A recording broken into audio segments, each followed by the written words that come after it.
Faire un CV, tout le monde pense que c'est facile.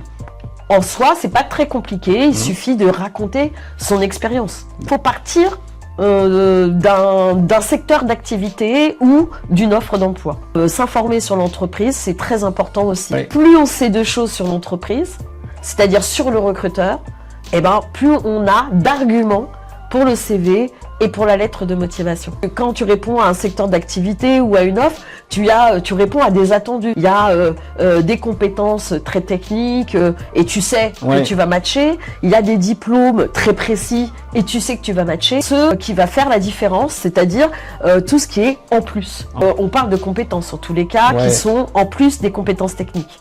Donc les compétences, elles viennent d'où?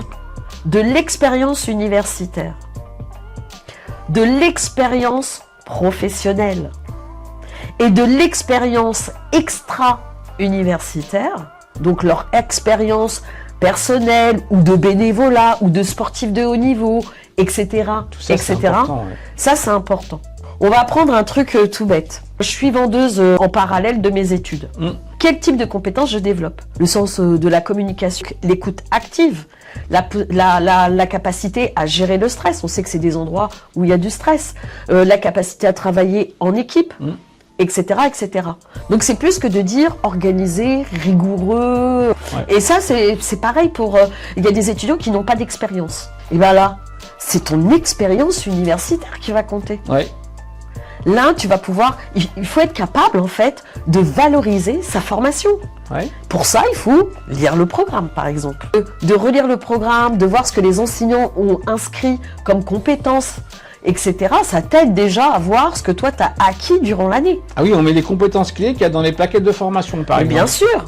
Donc quand tu arrives à l'université, tu apprends à faire de la recherche, tu apprends à analyser, tu apprends à synthétiser et tu apprends à rédiger.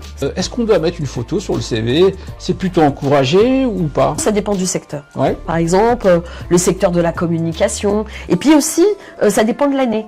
D'accord. C'est-à-dire quand on est en première année, on n'a pas tellement d'exigences. Mais par exemple, quand tu commences à être en fin d'études, là, la photo compte un peu plus. Super. Eh bien, écoute, je crois qu'on a fait un bon tour de la question. Oui. Et on se donne rendez-vous donc au forum le 16 avril? Le 16 avril, sur le campus de Bobigny, rue de Chablis.